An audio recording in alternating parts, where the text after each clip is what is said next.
الرجيم بسم الله الرحمن الرحيم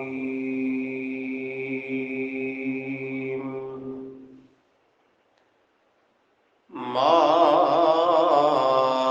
أشهدتهم خلق السماوات والأرض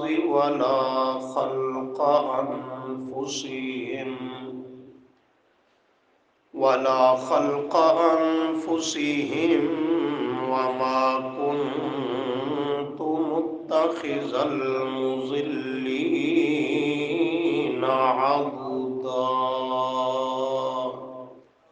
صدق الله العظيم اللهم صل على محمد وعلى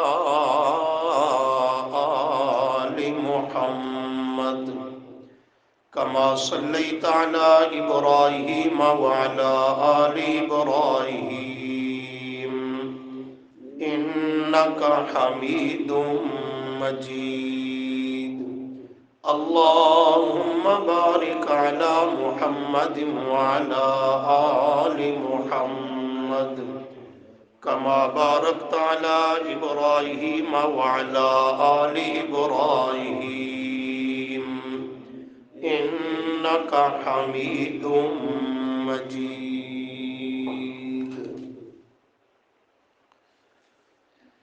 استغفر اللہ لا حول ولا قوة الا باللہ۔ گزشتہ سبق میں ابلیس کا تعارف، پہچان اور تذکرہ ہوا کہ وہ انسانوں کا ازلی دشمن ہے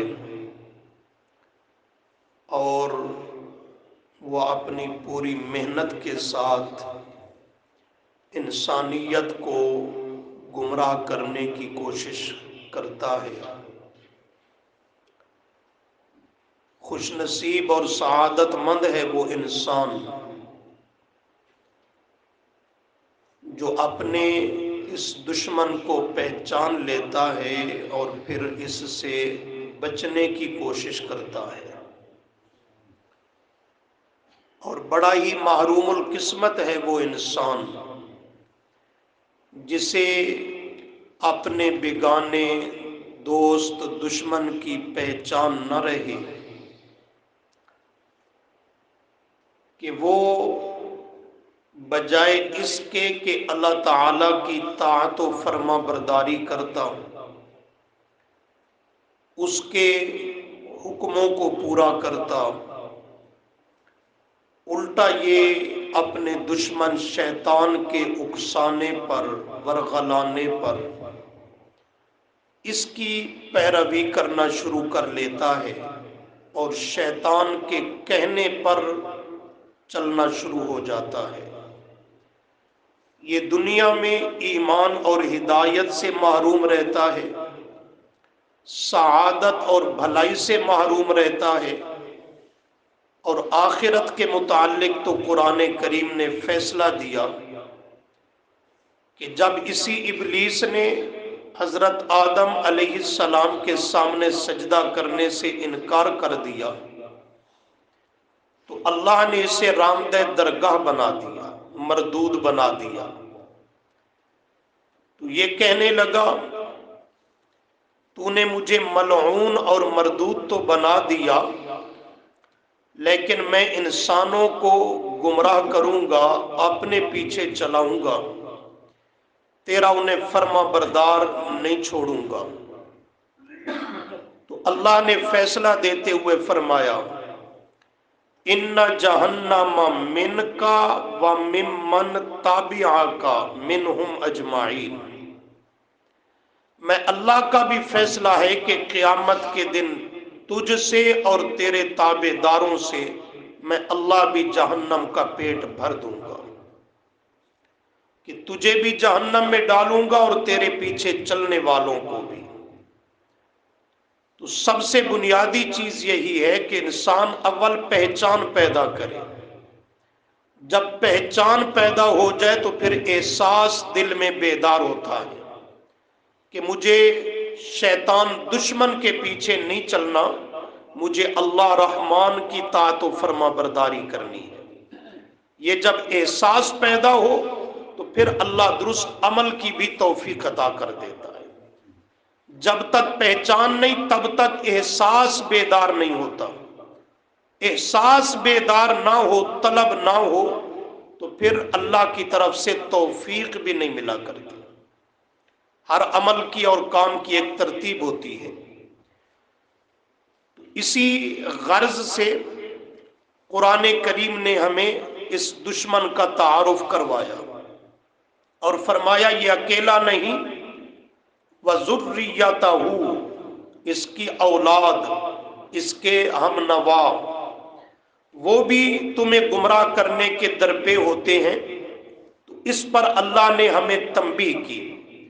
أَفَتَتَّخِذُونَهُ، پہلی سطر کے آخری الفاظ، أَفَتَتَّخِذُونَهُ، کیا تم نے بنا لیا اس ابلیس کو، وَذُرِّيَّتَهُ، اور اس کی اولاد کو، اولیاء، دوست، اس کے ساتھ تم نے اپنا یارانہ قائم کر لیا. من دونی، میں اللہ کے علاوہ. چاہیے تو یہ تھا کہ وہ تمہارا دشمن ہے، اسے دشمن ہی سمجھ کر اس سے دور رہتے، لیکن تمہاری اس قدر حماقت اور کم عقلی کہ تم نے دشمن اور اس کی اولاد کو اپنا دوست بنا لیا. اور میں اللہ رحمان جو تمہارا خالق ہوں، مالک ہوں، رازق ہوں، تمہارا مہربان اور محسن ہوں. من دونی، میں اللہ کے علاوہ مجھے چھوڑ کر میری نافرمانی کر کے ابلیس کو اپنا دوست اور اس کے پیچھے چل پڑے اور اس کی پیروی کرنے لگے. وَهُمْ لَكُمْ عَدُوٌّ، وَهُمْ، حالانکہ وہ ابلیس، اس کی ذریت، لَكُمْ، تمہاری ہے، عدو، دشمن. کیا ہے؟ دشمن. تو دشمن سے تو نفرت کی جاتی ہے، نہ کہ اس سے دوستیاں قائم ہوتی ہیں. اس سے تو دور آدمی بھاگنے کی کوشش کرتا ہے، نہ کہ اس کی پیروی شروع کر لیتا ہے. فرمایا بئس للظالمین بدلا، بئس، برا ہے، للظالمین، واسطے ظالموں کے، بدلا، بدلہ، وہ جو قیامت کے دن عذاب کی صورت اور سزا کی صورت میں انہیں بدلہ ملے گا تو وہ بہت برا اور ناقابل برداشت ہوگا. اور اس کا ایک دوسرا معنی کیا گیا، بئس للظالمین بدلا، انہوں نے دوستی تو اللہ سے قائم کرنی تھی لیکن اللہ کی بجائے شیطان کو دوست بنا لیا. یہ جو انہوں نے دوستی کا رنگ بدلا، ان ظالموں نے بہت ہی برا فیصلہ کیا کہ اللہ کی جگہ شیطان کو اپنے لیے نمونہ اور آئیڈیل بنا لیا. اللہ کی طاعت و فرما برداری کرنے کی جگہ شیطان کے پیچھے چل پڑے.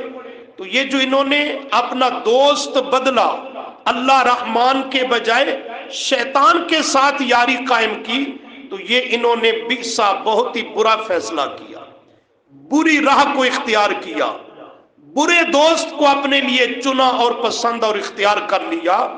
اللہ تعالیٰ فرماتے ہیں کہ تم اس کے کہنے اور اس کی دوستی کے نتیجہ میں اس کے پیچھے چل پڑے. حالت یہ ہے کہ ما اشہدتہم، ما نافیہ ہے، کرو مانا نہیں، اشہدتو، حاضر کیا میں اللہ نے، ہم، ان کو، ابلیس اور اس کے چیلوں کو، میں اللہ نے حاضر نہیں کیا. کیا مانا؟ بلایا نہیں، ان سے کوئی مشورہ نہیں لیا، کوئی تعاون، مدد نہیں لی. کب؟ کہاں؟ خلق السماوات والارض، جب پیدا کیا آسمانوں کو اور پیدا کیا زمین کو.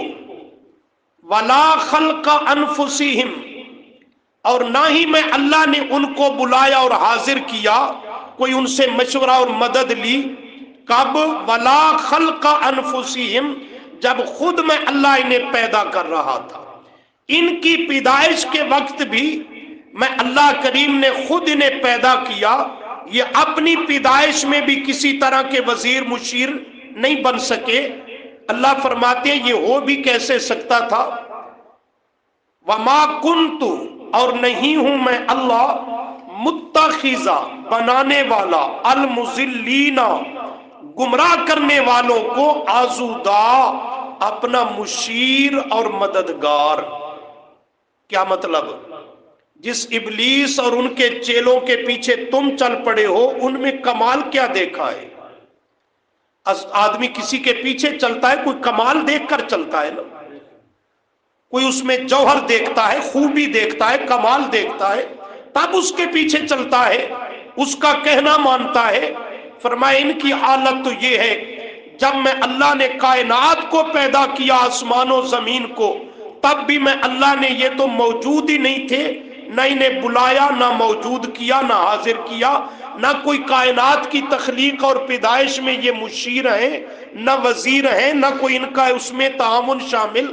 کائنات کی تخلیق میں تو کیا، ولا خلق انفسہم، خود ان کی تخلیق میں بھی ان کا کوئی کردار اپنی پیدائش میں بھی موجود نہیں ہے۔ میں اللہ کریم کے یہ خود پیدا کردہ میری مخلوق ہیں، ان کا بھی خالق میں ہوں۔ تم نے ان میں کمال کیا دیکھا، خوبی کیا دیکھی کہ ان کے پیچھے چل پڑے اور انہیں اپنا دوست یار ابلیس کو بنا لیا۔ اللہ فرماتے ہیں کوئی نیک ہو یا بد ہو، میں اللہ کا کوئی وزیر، مشیر، مددگار، حمایتی نہیں، میری ذات اس سے وراء الورا اور پاک ذات ہے۔ لیکن اگر کوئی ہوتا بھی صحیح تو کم از کم ان خود جو گمراہ ہیں، اوروں کو گمراہ کرنے والے ہیں، تو ان کو تو میں اللہ کبھی بھی اپنا مددگار اور مشیر نہ بناتا۔ میں تو ہر طرح کے وزیر و مشیر سے پاک ہوں، چہ جائے کہ ان جیسے جو خود گمراہ، المضلین دوسروں کو گمراہ کرنے والے، آزودہ میں اللہ انہیں کوئی مشیر بنا لوں، یہ ممکن نہیں ہے۔ جب ان میں کوئی خوبی اور کمال نہیں، نری ضلالت، گمراہی، نقص، عیب ہی عیب ہے، تو پھر ایسوں کو اپنا دوست اور یار بنانا، میرے مقابل اس ابلیس کا کہنا ماننا اور اس دشمن کے پیچھے چل پڑنا، یہ کس قدر انسان تیرے لیے حماقت اور خسارے کا سودا ہے، اور ہے تو اشرف المخلوقات کا فرد، اور کردار کیا اپنا رہا ہے کہ سجن اور دشمن کی پہچان ہی نہ رہی، اشرف المخلوقات ہو کر ابلیس کے جال میں پھنس گیا۔ تو یہ اللہ کی طرف سے زجر ہے، ڈانٹ ہے، تنبیہ ہے کہ اپنے بگانے کی اول پہچان پیدا کر، پھر اپنے اندر احساس اور ضمیر کو بیدار کر اور اسے جگا کہ میں نے کرنا کیا ہے اور کر کیا رہا ہوں۔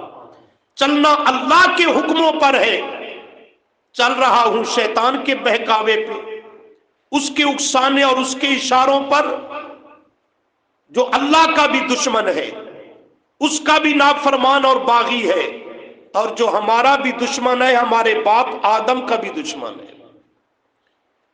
دنیا میں کوئی ہمارا دشمن ہوتا ہے تو اسے ہم برداشت نہیں کرتے، یہ دنیا و آخرت کا، دین و دنیا کا دشمن ہے، اور ہم اس قدر غافل اور اپنے مقصد حیات سے بے خبر ہوئے کہ اس کے پیچھے چلنا شروع کر دیا۔ تو اس پر اللہ نے زجر کیا، ڈانٹا، کیا تم نے میں اللہ کے مقابل اور میرے سوا شیطان کو اور اس کی ذریت کو اپنے لیے دوست اور یار بنا لیا کہ تم نے اس کی پوجا کرنی بھی شروع کر لی اور اس کے کہنے پر اور ہستیوں کی پوجا بھی کرنی شروع کر لی۔ آیت کا سرسری معنی ہو گیا، اب اس بات کو سمجھے جو اصل موضوع سے متعلقہ ہے۔ شیطان کو دوست بنانے کا مقصد کیا ہے؟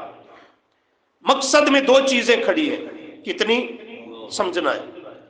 ایک تو بعض لوگوں نے شیطان اور اس کے چیلوں کو، دیگر شیاطین کو اپنا دوست اور یار بنایا کہ خود شیطانوں کی پوجا کرنی شروع کر دی، ان کی عبادت اور ان کی بندگی کرنی شروع کر لی، اور یہ مستقل قرآن کریم نے عنوان دیا، مشرکین بالجن،